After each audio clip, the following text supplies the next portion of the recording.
using this quick strategy yesterday, I managed to make about 7 points at Goodwood while I was developing the ProRatings some more. So I was just doing the odd bet, but trying not to spend too much time analysing. Okay, so here we've got duty free. We can see clearly a huge PFP.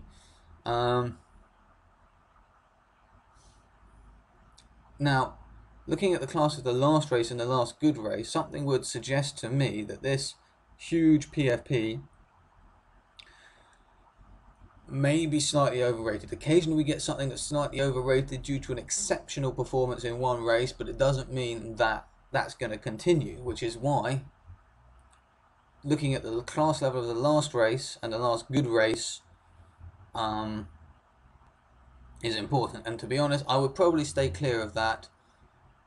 I would want to see duty-free performers well again before placing money on her and prove that that wasn't a one-off exception that's raised that rating up. So I'm just going to ignore that race as well and move on.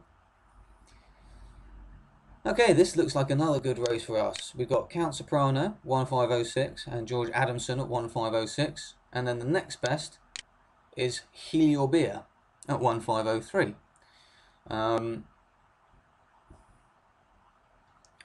Let's take a quick look at the last good race first. So our highest last good races was Count Soprano and George Adamson, with Nay Essence coming on in there. Nay Essence's PFP is okay. I mean, it's not so bad, but it's not rated enough.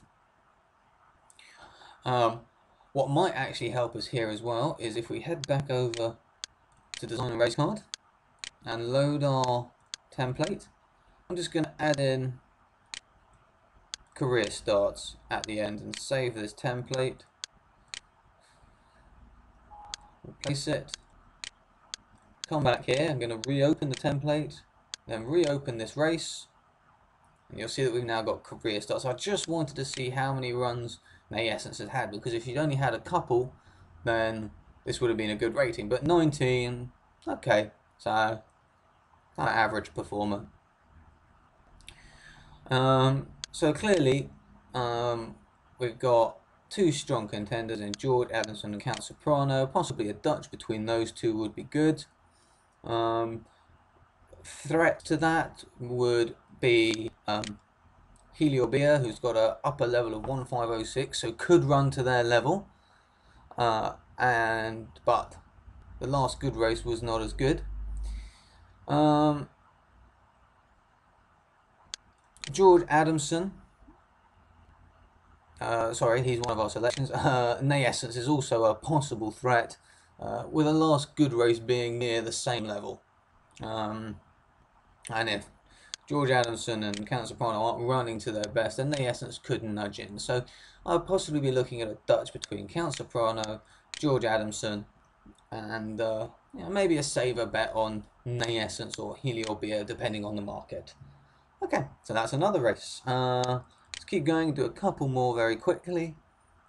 Looks like it's going to be quite competitive.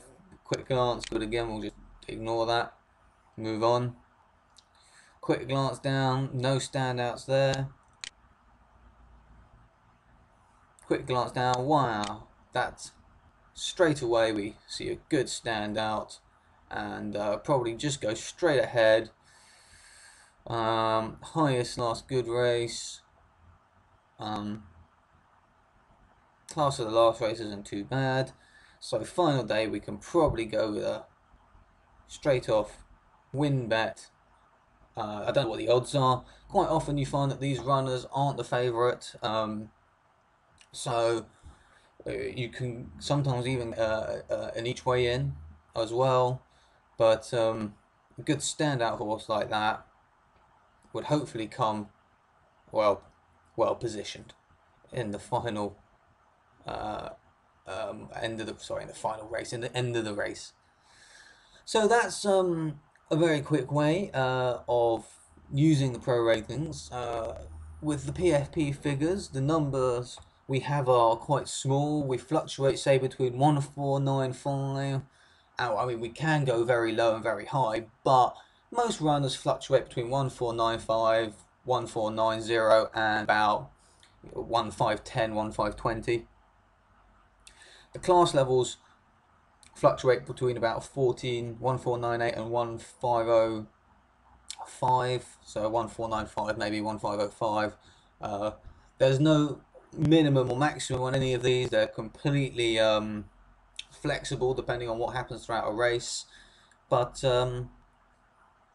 that gives you a good way in which you can quickly assess a race, assess if there's any runners, and just concentrate on the ones where we've got one or two standout horses. Any more than three, and move on, move on. Don't worry about trying to find the winner in such a competitive race. Hope that helps, and we will be back with another video in the future. Thanks for watching. Bye.